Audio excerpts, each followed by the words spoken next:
Good afternoon, everybody, and welcome to the workshop. It is one crispy day again here in Santa Rosa. Let me tell you, but I do think I can have a little bit of fun out here in the shop and kind of take a break. I've been hot and heavy on doing videos and editing and finishing up the Berkeley experience. And tomorrow, of course, I'll have Cinematic Berkeley, my attempt doing a very short video capture the experience of being in Berkeley and sharing that with you set to music. So, a couple weeks ago, what was it? Maybe 10 days ago, we went to the flea market and had a good time over to flea market. And I picked up, I think, a 1956 what they call the RCA Yachtsman radio.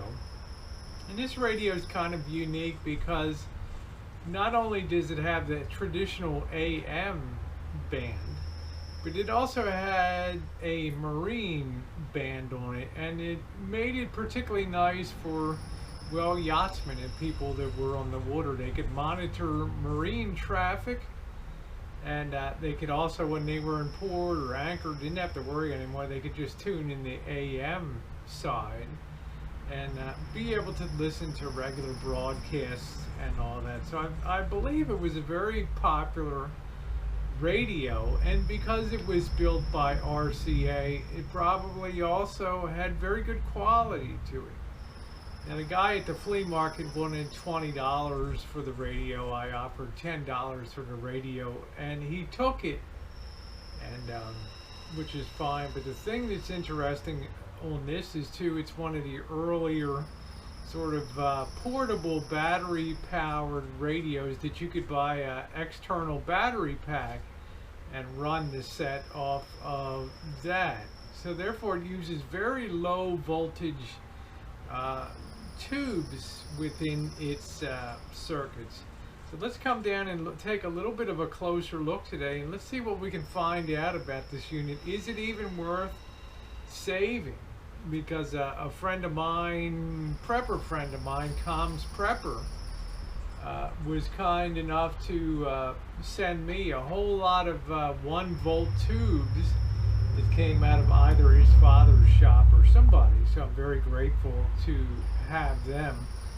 And why don't we just do a little bit of tube testing today, and let's see what we got. We might just turn it on for you once. Remember, the guy at the flea market said it just buzzes and makes noise when you plug it in, and traditionally that's a sign of a unit that the AC or the line power, the line cord power, is somehow bleeding over into the audio circuit. Now, there's good news with that, and there's bad news. The bad news is that you have a bad hum in the circuit. The good news is that it proves that your audio circuit, or the circuit that's taking the audio frequency from the radio frequency side, the intermediate frequency transformers, taking that sound and converting that to audio, and that's working great, which means you're going to hear sound out of the speaker. So of course it's a good thing and it's a bad thing. If you're going to have it, all things being equal, you want to be able to at least have your audio circuits working. So why don't we go ahead now and do a little initial testing. It is really ugly radio, but you know me, I just can't seem to resist the junk. So come on down and let's take a closer look at it.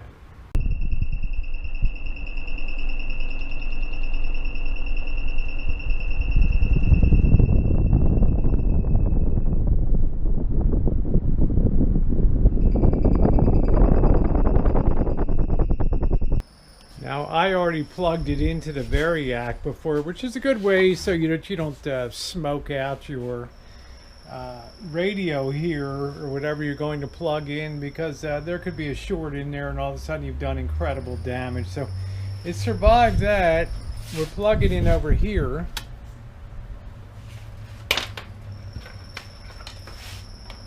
Remember, this stuff can be lethal. these tube radios, especially the kind that have direct line-in power. In other words, they don't have a power transformer on them.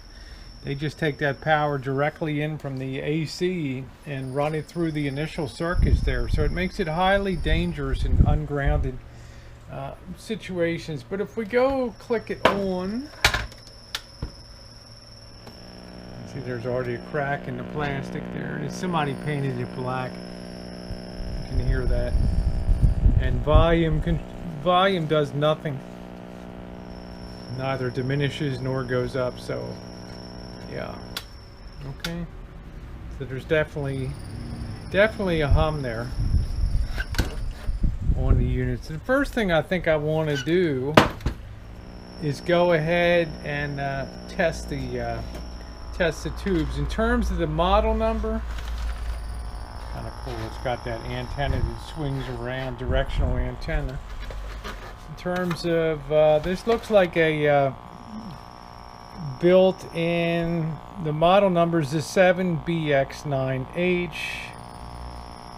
It has the marine band and the other AM band. Here's the tube complement over here, and usually with the date code. This looks like maybe July of 1959. So this was probably made for a few years. There's the inside guts of it. There, we want to be very careful with it. But ultimately, best case scenario, we still have a really fugly radio here. I never know what people do, and when they, I don't know, somebody had to actually take something and mark over the plastic on that. It's just, you know, I'll try to get a picture up of what it's supposed to look like. But let's turn this off. Let's unplug it. And let's get our tube tester turned on.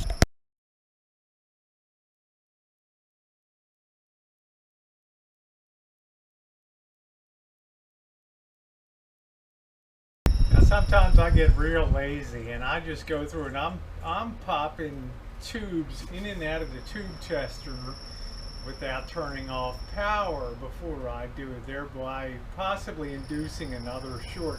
Yeah, I know I'm lazy, so for the best protocol, make sure that you're turning off the tube tester between times it's being done. I'm using a Accurate Instrument Company tube tester. It was probably made in the mid-1960s in New York City. Yes, they actually made things in New York City back then, and I'm using my booklet, the operating instructions that came with that. And the first thing I'm going to do is test my, and these are all little 1-volt tubes here, and the first one I'm going to test is the 1T4 tube. So I want to go to my manual here.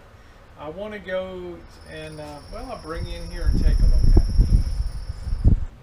So we come over to our reference book, and first it's nice to know what the 1T4 we're going to be testing is for, and it's a pentode tube. And when I buy out stock of old shops and stuff like that, I often am able to get the manuals. I think this is a I don't know what year this, 1959 Sylvania. And these things are like gold these days. I love having these things. And you can look up the 1T4 to remote cutoff radio frequency pentode. In other words, it lets certain frequencies in and pass through, and it keeps others from passing through. And it has the data sheet. It's a little, you can always tell a tube voltage. It always has the number in the beginning, like a 1T4 is a 1 volt. This 6AZ8 is the 6 volt. So it's a little something to know. And most tubes are extremely low voltage devices, but it does not mean there's not dangerous current running around in the set. So we look at the 1T4 and we see it goes A filament. So filament will be turned to A here, and it will be the square type. So we'll move this to square. 1T4 square, and it'll go into socket number 5, which is socket number 5 right there. The number's starting to wear off there, the number. I'll pop that right into socket number 5 there. Okay. And then we're going to turn the selector to 6. And we're going to turn the sensitivity to 60. Okay. Now we can go ahead and turn our power on and let our tube warm up. Okay, and then it tells you in certain positions how to test it if there's a short. We'll put the selector into number 7 position, and if it lights up, we've got a short. So let that warm up a minute. I am turned on. I do have it powered up.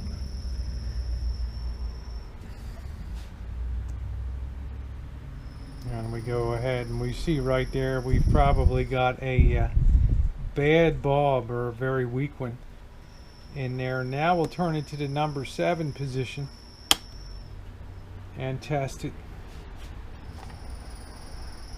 And it says disregard the light on 7. So we'll go through the other ranges here and test for shorts. 1 position, 2, 3, 4. You'll see a little burst of light initially, but it turns off. 5, 6, 7. They say disregard 7, 8, 9, 10.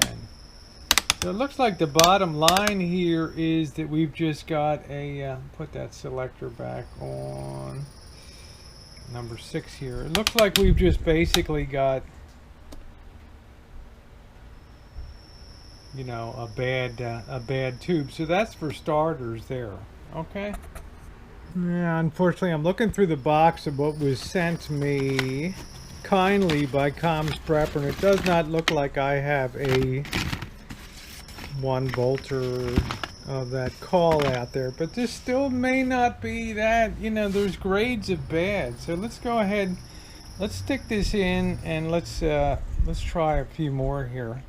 Because I tell you, if we have to go buy additional with the shape that's in, it may not even be feasible to do so. So let me plug this back in. Just went to our second tube here, the 1L6, which fits in there. Let's see what the 1L6 is. That right there is a miniature type converter used for in low drain battery operation receivers.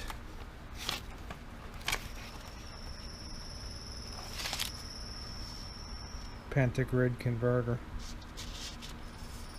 Okay, well, when I went to test it over here, unfortunately, look at what I got, and upon just plugging it in, we have a short in that. So there's another problem right there. We've already got 2 tubes that already have a problem, the 1T4 and the 1L6 here. So let's go turn that off and put that on this side. So that one's just totally short. So this could be a big part of what the problem is. You can't tell by coloration on top. Sometimes you'll think because they gas off the fire off the gas inside when they seal it, so that sometimes burns the top. So we've got 1 more here. We got our second CBS radio. Remember when they used to make tubes? Neither do I. This is another 1T4, so we're gonna go ahead and test this. Okay, we're waiting a second for that to warm up. Let's go ahead and fire it to it. That one's borderline, but it would still function within the radio. So let's run it through the short test real quick.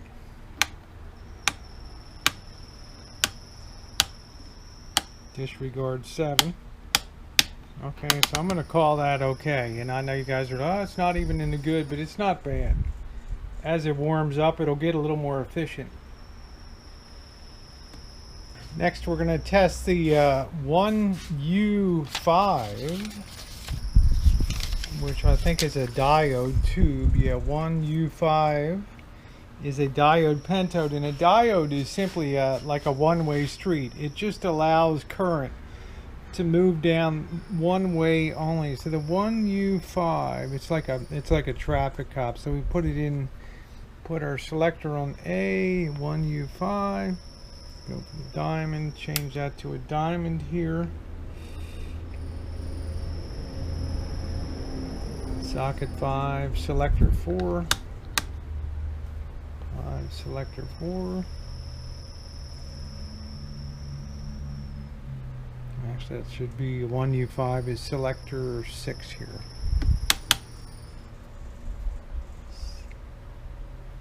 This has, remember this, because it's this one actually, when you see a double 1U5 or double up the number, it means there's two tubes contained within one vacuum tube, two functions. So you really have to test. They double up the usability by building in two different functions within it. So we want to test both of them.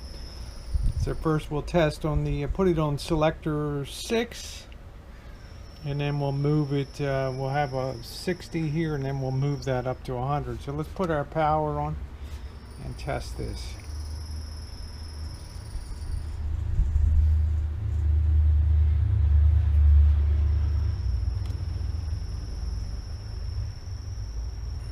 Looks like another weak one that way. So all of our, just worn out, all of our tubes are bad, and the shorted one, I feel certain, this one from before, I feel certain that this is the one. It's the 1L4 is causing this the humming and the short in that. So let's do this again. Yeah, it's pretty much on the bad side now. They say to jack it up to 100 and put it on selector 4. Yeah, and that's just really bad on that one. So we just got a really terrible tube, one of the worst tube complements I've ever seen. And now we'll just run it through for shorts. They say disregard everything but 7.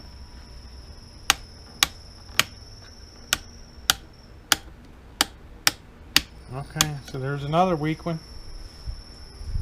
Finally, we're gonna test the 3V4, which is just a straight power amplifier tube.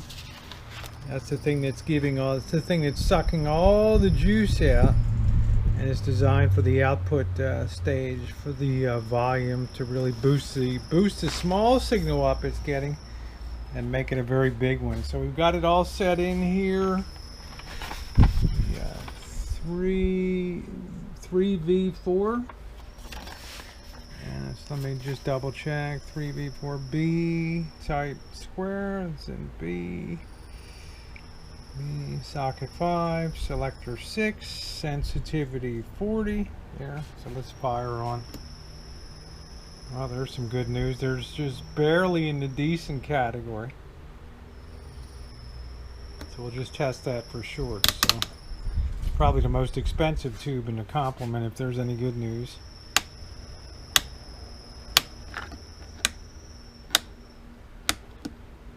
Disregard 7.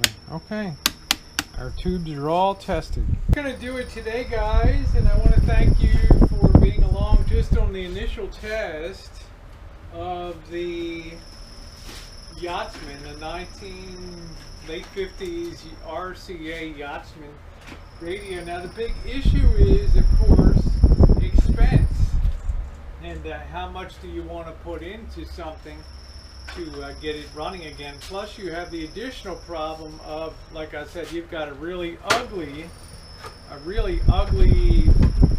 front panel that you have to deal with on here too. Now I'm not saying you can't copy that and then stencil and transfer that onto a copy of a sheet of plastic or something like that. You could do that. But at the end of the day, you have to decide if your efforts are going to be worth all that.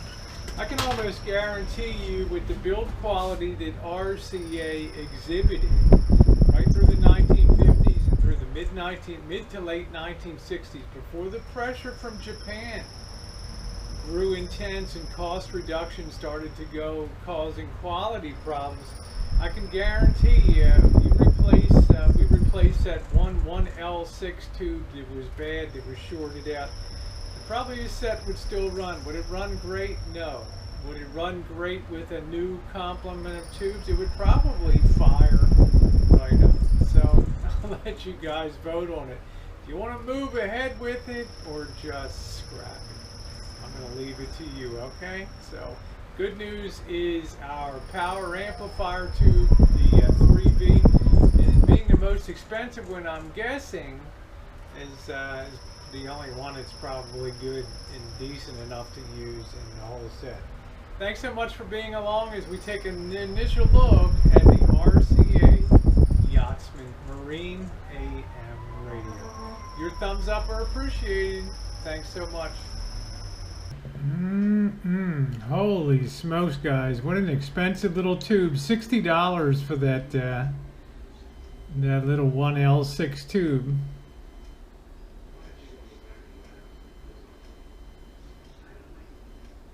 Man, oh man.